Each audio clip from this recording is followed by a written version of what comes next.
Hi guys, I hope you all are doing well. This is Radhika here again.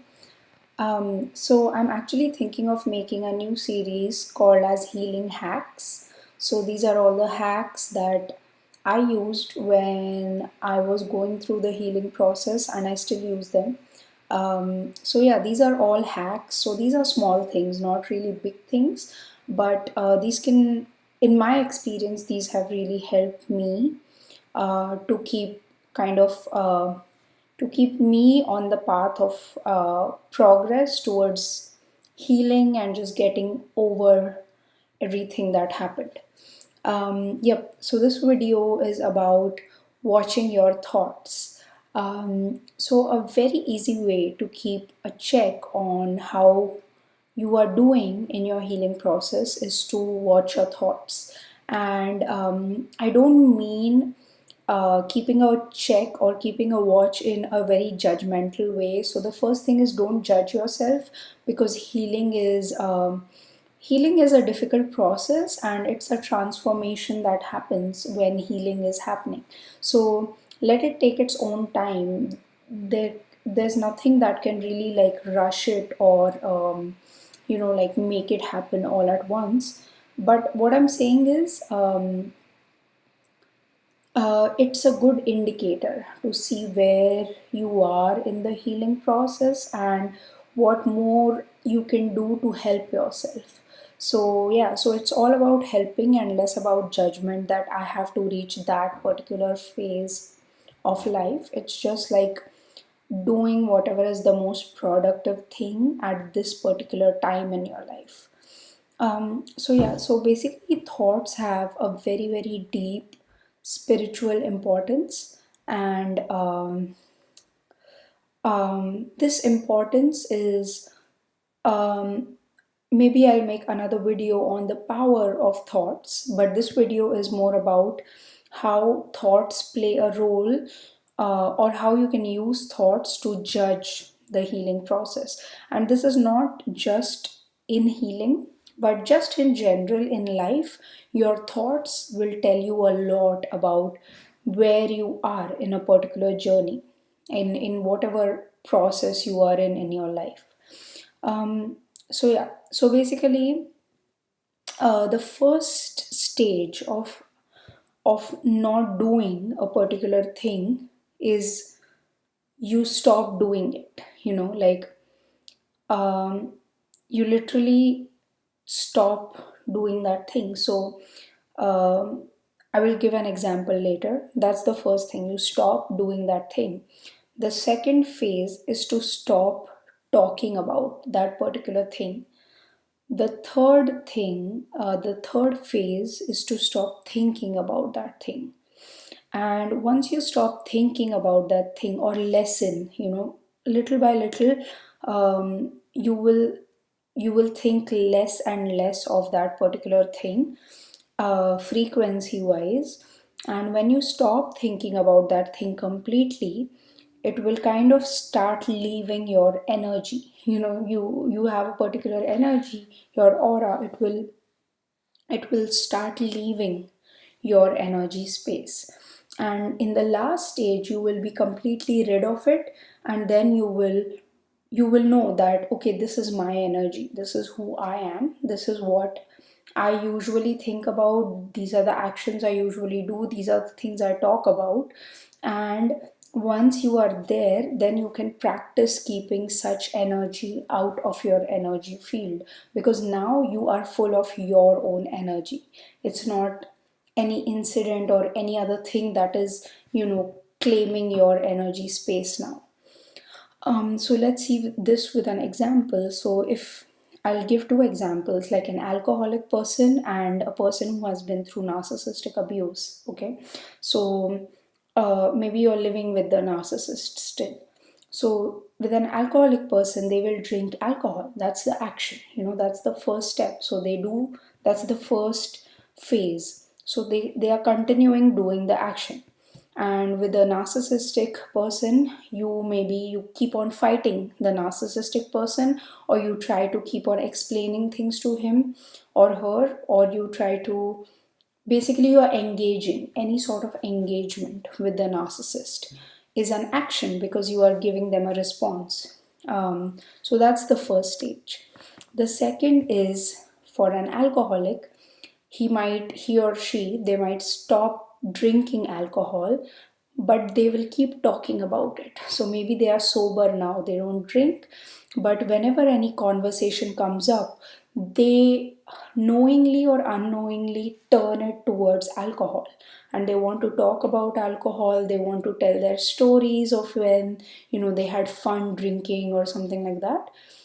Similarly, with narcissistic abuse, if you decide, okay, I'm not going to engage with the narcissist now, but you will keep talking about them. And when you meet a friend or you meet someone you want to share your story with, you will keep telling your story. Okay, this incident happened and that incident happened and stuff like that. Now, the next phase, the third phase, is the thinking phase. So maybe the alcoholic has repeated his or her stories like 10 times, and now all the friends have told them that stop talking about it, we know that story already. And so they might not talk about it anymore, but they keep thinking about it all the time. And similarly, with narcissistic abuse, you might have told your stories to a lot of people, to a lot of friends, and you might have seen it in their face that they're getting bored now. They don't want to listen to the stories over and over again. So you might have stopped talking about it and you might speak about different things. But when you have your own time, when you have your free time, uh, you will always go back to those thoughts. You will keep thinking about incidents and things they said, things they did, etc. So what happens is a lot of people get stuck in the thinking phase. And I think that happens because it's a phase where you have already done some healing, you have stopped the action, you have stopped talking about it now, but it's not all gone. It's still there. And so basically, especially if you're an empath, you will not do bad to the narcissist, and then after some time you will not bitch about the narcissist to other people, because that is also in a way like you're transferring a lot of your negativity through words, etc., on other people. But thinking, you feel like I'm not harming anyone around me, but the problem is you are harming yourself then. So a lot of people get stuck in this thinking phase, especially empaths, because they don't do things to the narcissist, to the flying monkeys, or they don't say too many bad things about them to other people, but they keep on torturing themselves by thinking about these things again and again. And what empaths feel is like, I'm not harming anyone by doing this, which they are not, but they are harming themselves because they are getting polarized with these negative thoughts, and they are attracting negative things towards them because they keep thinking about these.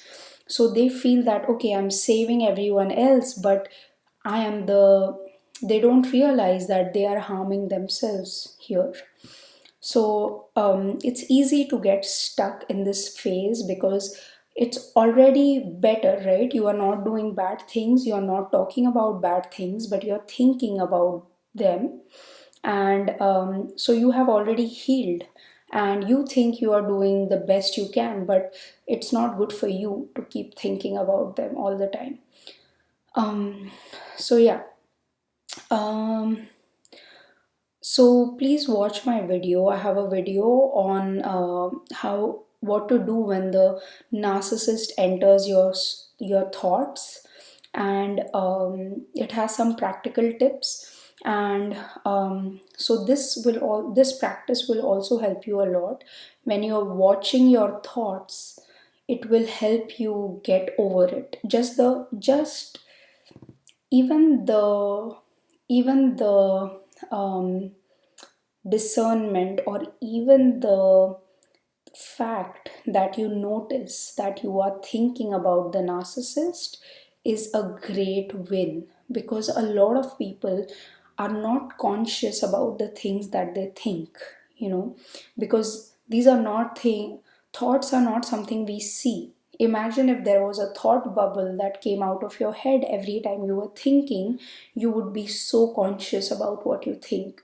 But that doesn't happen in real life. It only happens in like comic books or cartoons. So, so we don't pay as much attention to thoughts, but we should. Thoughts are very, very, very important. And being aware of your thoughts, just the fact that you notice that, oh, something happened and now I'm thinking about the narcissist. Maybe the narcissist liked, maybe they liked a particular food, and you see that particular food somewhere, and immediately your brain makes that connection, and now you're thinking about the narcissist, you're thinking about an incident where they insulted you, and you're back in that cycle. It can, the triggers can be very, very simple, and if you get lost in that memory, you will never make this association that, okay, this triggered me and that's why I'm thinking about the narcissist. And as soon as you get this awareness, the effect of the memory diminishes, because you start thinking about, oh, look at my brain, how it connected things, and you go into that logical part of the brain instead of going into the emotional part of the brain. So that is very, very helpful. And if this helps you, consider your thoughts to be like emails, like the emails that you get in your inbox.